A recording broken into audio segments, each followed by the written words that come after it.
Bonjour. Dans cette capsule, on va passer sur certains points concernant l'installation des portes et fenêtres. On va aussi parler de la finition du bâtiment. Une fois l'assemblage terminé, les différentes pièces à installer. Pour ce qui est de l'installation des portes et fenêtres, je vais encore une fois vous référer aux vidéos d'installation. Dans la vidéo, on voit très clairement les différentes étapes à faire comme préparation avant d'installer nos fenêtres. Mais je voudrais mettre l'emphase sur certains petits points.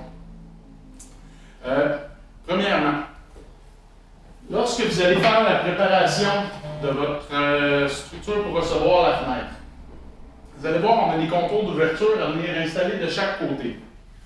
Ces contours d'ouverture-là, quand vous allez les recevoir, c'est des pièces d'un 1 pouce. C'est important, on le voit dans la vidéo, de venir faire un angle sur les champs, sur les deux champs. L'importance de cet angle-là, c'est que ça va vous permettre de tirer un joint qui va être beaucoup plus efficace. Je vous explique pourquoi. C'est que si on a deux pièces de bois qui sont une contre l'autre, comme ça ici, qu'on n'a pas d'angle qui est fait, mais le joint qu'on va venir faire, ça va être seulement un joint de surface. Éventuellement, avec le temps, il va craquer, il ne sera pas aussi efficace. Si par contre, on vient se faire un angle comme ça, à ce moment-là, on se trouve à avoir une ouverture qui va nous permettre de pouvoir mettre plus de scellant. Notre joint en ayant plus d'épaisseur, va être beaucoup plus efficace. Donc, c'est important que chacune des pièces que vous allez venir installer, vous fassiez un angle, dans le fond, un de chaque côté, sur la partie qui va être adossée à vos logs. Ensuite, bien faire attention, vous allez aussi recevoir des pièces qui vont être vos seuils de fenêtre. Ces pièces-là, vous allez voir, il y a un petit angle dedans. Il faut prendre le temps de les regarder pour s'assurer de ne pas utiliser ces pièces-là pour venir faire les contours sur les côtés. Si on prend ceux-là, on va probablement peut-être manquer de seuil pour faire la base. Donc, vous allez voir, il y a un angle qui est fait pour permettre l'écoulement d'eau à l'extérieur du cadre de la fenêtre si jamais il y avait une infiltration. Pour ces pièces-là, c'est important aussi de venir faire le joint à la base. Pour ce qui est de tout ce qui est l'installation, on va suivre les étapes dans la vidéo. Par contre, avant de venir installer les moulures à l'extérieur, on vient s'assurer, on va avoir tiré au préalable avant d'installer notre contour d'ouverture un joint en suivant le profil des logs avant de venir installer notre contour d'ouverture. Une fois que ceux-ci sont faits par l'extérieur, on va venir s'assurer de refaire un joint pour venir sceller complètement les jonctions de log à contour d'ouverture. Vous allez peut-être avoir déjà du scellant qui va être excédent, qui va sortir du joint précédent. S'il y a déjà eu le temps de sécher, on prend la peine de le couper avant de refaire notre autre joint. Parce qu'un joint sur joint, ça n'adhérera pas super bien. Donc, ça c'est bien important de venir faire ce joint-là. Aussi, vous allez voir, on veut avoir la fenêtre ou la porte qui va sortir d'un pouce vers l'extérieur. Pour faire ça, l'idéal c'est de se faire des pièces de bois d'1 pouce avec ce que vous avez disponible sur votre chantier. On se fait des pièces de bois d'1 pouce qu'on va mettre comme ça, à angle ou d'un côté à l'autre. Puis, on se met une autre pièce qui va passer en avant. Comme ça, ça va vous permettre de faire votre installation par l'intérieur. Vous allez seulement avoir à prendre votre fenêtre, à la pousser. Quand vous allez être à côté sur votre pièce de bois, vous allez savoir que vous êtes déjà au bon emplacement. Ensuite, pour ce qui est de l'installation de la fenêtre en tant que telle, l'installation ne diffèrera pas d'une fenêtre standard. On vérifie notre niveau, notre éclairage. Puis on a toutes les autres étapes ensuite à venir faire. C'est sûr que ça vaut la peine de prendre le temps de bien s'appliquer pour installer notre ruban sur les côtés pour qu'il soit bien installé, puis ainsi de suite. En tant que tel, il y a un seul endroit où on a un joint à faire dans notre installation de fenêtre. On a évidemment le joint à faire pour le contour d'ouverture, mais une fois que les moulures sont faites, le seul joint qu'on a à faire, c'est sur le dessus de la moulure du haut.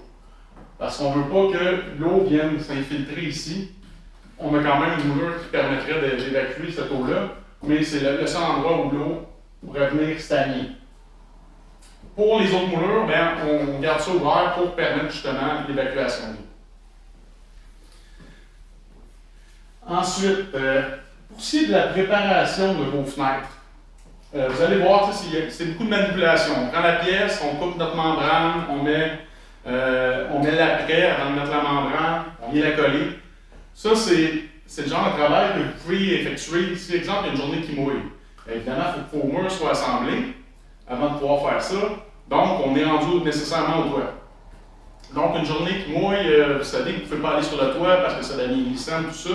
Mais si vous pouvez vous installer soit dans votre cave ou s'il y a une partie du toit de fait que vous êtes à l'abri, ben, c'est l'idéal. Comme ça, on ne perd pas de temps, on continue à avancer.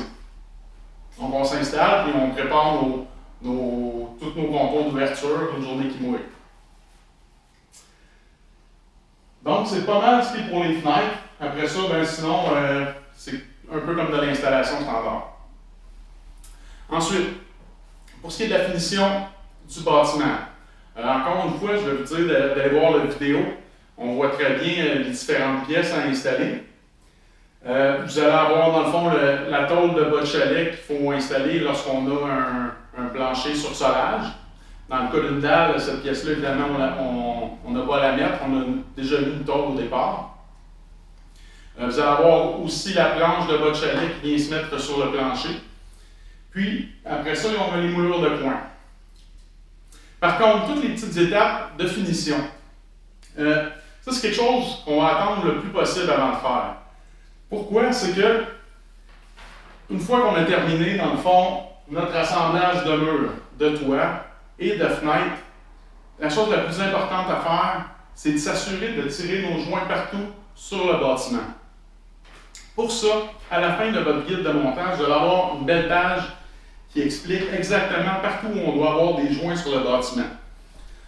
Partout au pourtour des coins, ici sur le tour des fenêtres, comme je vous l'avais expliqué, autour des contours d'ouverture, sur la jonction entre notre mur et le patelage en haut, autour de la poutre fêtière qui sort à l'extérieur.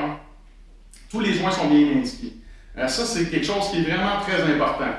Un bâtiment comme ça devient super étanche. Mais pour atteindre son étanchéité, il faut évidemment que les joints soient faits correctement.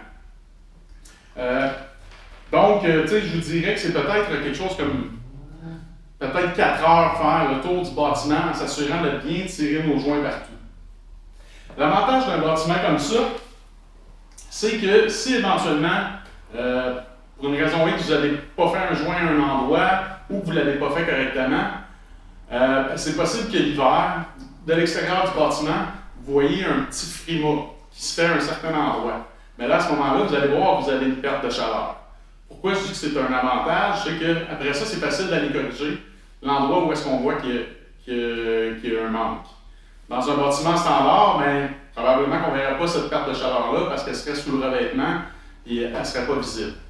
Donc, évidemment, si pendant votre premier hiver, vous voyez qu'il y a une perte de chaleur comme ça, ben, ce n'est pas nécessaire d'aller le corriger immédiatement. Si c'est quelque chose de minime, vous ne perdrez pas l'équivalent d'un mois de chauffage par votre perte. Vous pouvez attendre au printemps que les chaleurs soient plus clémentes pour aller corriger l'endroit. Juste s'assurer peut-être de prendre une petite photo ou une note. Mais comme ça, vous êtes certain de l'étanchéité de votre bâtiment. Donc ça, c'est vraiment important. Une fois que nos joints sont faits, bien là, à ce moment-là, on va pouvoir faire la finition, installer les pièces manquantes, les poteaux de coin, les moulures de bas de chalet et tout ça.